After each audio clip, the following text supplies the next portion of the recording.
Muy bien, continuamos con el curso de física. Vámonos con los siguientes temas. Toda la unidad 3, vamos a hablar de tres entes físicos que son escalares, lo que es trabajo, energía y potencia. Más o menos la primera mitad de la unidad vamos a hablar de trabajo porque dominando ese tema, energía y potencia más o menos estaría sencillo, sobre todo potencia. Ok, una de las definiciones más sencillas de trabajo es la que pongo ahí en pantalla. Vamos a ver cómo se da o considerar que es factible que la fuerza puede interaccionar a lo largo de un desplazamiento. Tal cual, sería una interacción entre fuerza, aplicar fuerza a lo largo de una distancia. Lo esquematiza ahí un poquito el monito que está empujando una caja y por lo tanto tiene que aplicar una cierta fuerza en este caso y lo hace a lo largo de una distancia S. Ok, ¿qué es lo que implica? Implica que, bueno, se aplicó la fuerza a lo largo de una distancia y de aquí viene un poco lo que es el concepto de energía, capacidad para realizar un trabajo, ¿no? Por lo tanto, pues aquí el monito queda sin energía, pues, se cansó, ¿no? Algo de ese estilo, ambos conceptos, tanto trabajo como energía. Por ahí va a haber, o bueno, hay conceptos de energía un poco más sofisticados. Para este curso, puntualmente, el que está en pantalla es suficiente. Más adelante se hablará más a detalle de los tipos de energía que vamos a utilizar. Quédense ahorita con la idea de trabajo e interacción entre fuerza y distancia. Correcto. La primera definición, les digo que se da sobre trabajo, es simplemente fuerza por distancia, pero importante considerar par de restricciones sobre esta ecuación. Vamos a tener que considerar que la fuerza es constante, lo que se menciona aquí. Si la fuerza fuera variable, se tiene que hacer otro tratamiento. Y además, espero ubiquen este símbolo, es el símbolo de paralelo entre fuerza y distancia. Importante, porque les digo, esta ecuación de repente me recuerda un poco lo que pasó con la ecuación número uno en cinética, donde ustedes le vendían su alma a esa fórmula, ¿no? Todo lo querían calcular con velocidad igual a distancia entre tiempo. Ojo, ¿qué onda con esta? ¿Trabajo igual a fuerza por distancia? Sí, pero hay dos restricciones.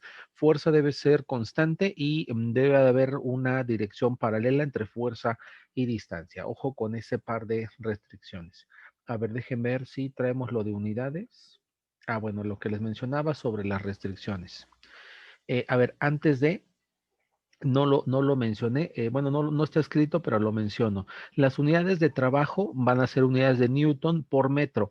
En este caso, esa unidad se le conoce como Joule.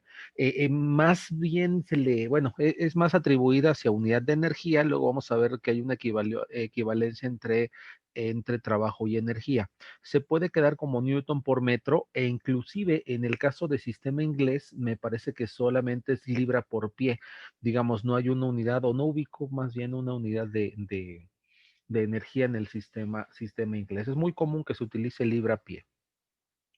Ok, ahora sí, vámonos con algunos casos particulares. El primero sería este, ¿no? Si la fuerza y la distancia fueran perpendiculares, es decir, me lo imagino como algo que se mueve hacia la derecha, por ejemplo, y hubiera una fuerza vertical, en este caso una fuerza pues, hacia arriba o hacia abajo, no puede haber trabajo. Recordando la unidad uno donde analizamos vectores, no es posible que interaccione un vector horizontal con uno vertical. Entonces, importante o tomen en cuenta esto, el trabajo, si la fuerza y la distancia son perpendiculares, va a ser cero. Lo que les mencionaba, no hay forma que interactúen. Ahora, ¿qué pasa si fueran vectores antiparalelos? Es decir, ya sabemos que si son paralelos es fuerza por distancia, pero si fueran antiparalelos, ¿qué onda? Pues sería más o menos sencillo a uno de ellos ponerle un signo negativo como una especie de factorización y decir, mira, ahora son paralelos, ese signo menos aparece por aquí, ¿no? Fuerza por distancia con un signo negativo. Importante, y les digo, ¿es factible que o es posible que yo empuje algo hacia la derecha y se mueva eso hacia la izquierda? Suena medio ilógico, pero recuerden de lo que fue la unidad anterior, cuando había una sola fuerza, pues no, típicamente había 4 o 5, o sea, había bastantes fuerzas sobre cada objeto. Cada una de ellas va a ejercer un trabajo. Si habláramos ya sobre trabajo total, ahí sí sería un poquito diferente, pero bueno, eso se ve más adelante con teorema de trabajo y energía. Tengan en cuenta ahorita estos dos casos particulares. Si son perpendiculares, el trabajo es cero. Fuerzas antiparalelas, vectores antiparalelos entre fuerza y distancia, menos F por S. Ok, este es el más general de la sesión del día de hoy. Vamos a considerar que hay un ángulo phi entre fuerza y distancia. Lo pongo ahí un poquito de manera arbitraria. Ojo que no lo quise poner con un sistema XY para que no se me, digamos, pierde generalidad si lo hubiera puesto alguno de ellos horizontal o vertical. Me agrada esta deducción porque les digo, yo no sé cuándo haya un ángulo, pero sí sé hacer qué, mira, sí sé hacer cuando hay paralelo y cuando hay perpendicular. Entonces parto un problema que no sé hacer, que no tengo idea de cómo se hace, en dos que sí sé cómo hacer. Parto mi fuerza ahí en línea punteada en una que es paralela a la distancia y perpendicular a la distancia. ¿Sí? Eso a mi vector, insisto, el de línea punteada, lo parto en esos dos. ¿Es factible? En efecto, es factible.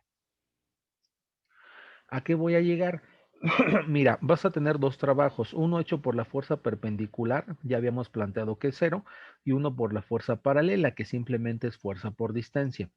¿Qué implica? Importante este análisis en cuanto a ¿cómo se llama? En cuanto a la fuerza paralela.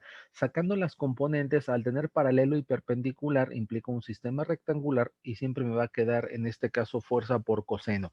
Siempre coseno, sí, siempre, independiente de cuál sea la orientación que tengamos. Ojo con esa parte, no fue tal cual una descomposición como se vio en algunos otros casos. ¿Qué es lo que me va a quedar? Va a quedar que simplemente es fuerza por coseno del ángulo, por la distancia, o bien dejando primero las variables hasta el final el ángulo, fuerza por distancia por coseno del ángulo, ¿sí? Eh, Bien importante, esta sí resáltenla, si bien la primera fuerza por distancia igual a trabajo nos sirvió para una deducción, yo me quedo un poquito más con esta expresión porque es más general. Aquí lo menciono. Si el ángulo fuera cero, coseno de cero me va a dar uno. Entonces llego a la fórmula que ya tenía de inicio, la primera definición. ¿Qué onda si el ángulo es 90? El ángulo 90 implica que son perpendiculares. ¿Eso qué implica? Implica que coseno 90 es cero, entonces en efecto también lo cumple. ¿Y qué onda si fueran antiparalelas? El ángulo es 180, coseno 180 menos uno. Entonces, en efecto, en esta fórmula están incluidas todas las que habíamos visto previamente. E importante, siempre va a ser coseno del ángulo. Algo que también es importante resaltar es que de manera particular, yo aquí consideré que el ángulo fuera